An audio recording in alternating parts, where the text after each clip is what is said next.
It's Jesse here from Newport Boxfit. I'm here with Hannah from MPT Healthworks. We're gonna go through some hip mobility and strengthening exercises. In boxing, if you're right-handed, you get a lot of rotation with that right hip, but we don't get as much rotation when you're throwing with your left. So you end up with those imbalances, and all your power is generated from the hips. So we're gonna go over 2 hip rotational exercises and then a hip extension exercise. So for the first 2, we're gonna go down on the mat on your back. So first one we'll do is a glute stretch. So that's more of that external rotation range of motion. Important to do all of these on both sides because you wanna make sure you don't develop any imbalances left versus right. So we're gonna go, you're gonna take this leg and you're gonna come up and across. So go one hand on your knee, one hand on your ankle. And then you're gonna pull up and across, almost like this knee is going towards your opposite shoulder here. And you can do a little bit of tension on your ankle also. So you can kind of play with this one, tweak it. You can pull a little bit more at the knee, a little bit more at the ankle, wherever you're feeling a nice big stretch in the back of that hip. So this one's nice because you're getting some kind of cross body hip mobility, but also some of that external rotation. If you get any pinching in the front of the hip here, you can play with where the knee is. So you can bring it a little bit more towards the outside. If it feels okay, try to bring it up and across your body here. And then go ahead and put that back down.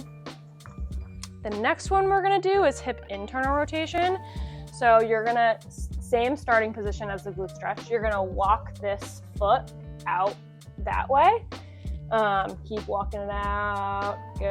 And you're gonna let this knee fall in towards the ground here. Yep. Just be careful of any sensitivity on the inside of the knee here. Try to adjust the position a little bit by, again, you can walk your foot a little bit more out this way. Sometimes that will help with any knee sensitivity. You can use this other leg almost like a kickstand. So walk this foot a little bit out too, which will help prevent your hips from rolling too much this way. They're gonna roll a little bit, that's okay. Just make sure you stay relaxed through it. But this can help you from totally just rolling over and not getting as much benefit in the stretch.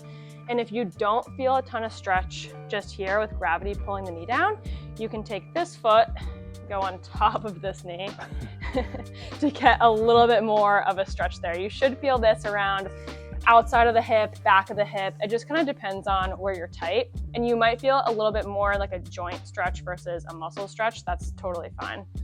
All right, come out of this, good. The next one we're gonna do is hip flexor or hip extension. So you're gonna kind of come up and kneeling here. Good. And then for this one, you're gonna think, really tuck that tailbone under. So really posteriorly tilt to pelvis, or you can think like rib cage to pelvis in the front before you do any shifting forward. So we do that to make sure that you're not basically losing any hip extension, not getting too much extension through that lower back to really maximize the stretch in front of the hip. So you should be feeling this in front of the leg that is on the ground here. You might feel it a little bit into the front of the quad too. That's totally fine.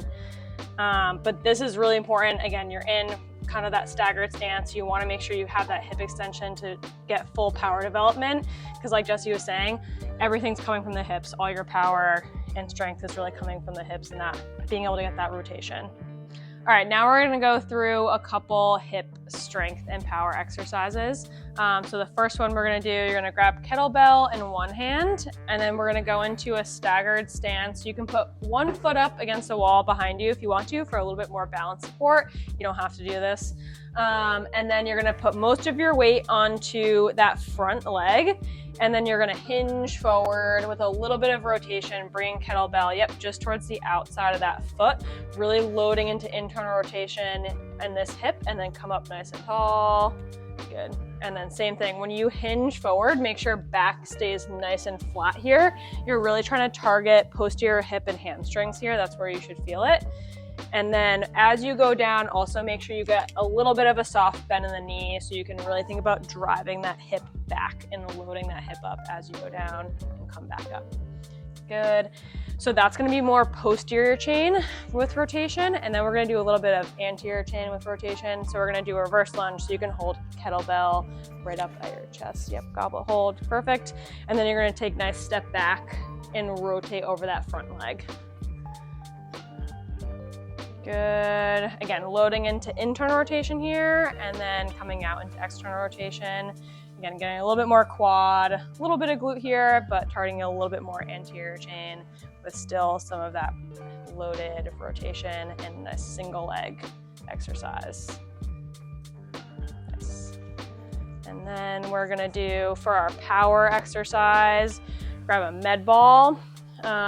These are involving the upper extremity, but remember that we're focusing on hip here. So think driving from the hip, getting your power from the hip. So we're gonna do a med ball toss into the wall. So nice, staggered stance, stable base, driving the med ball into the wall, using that back arm to really facilitate. But again, thinking about using the hips, getting a lot of power here. Nice, good.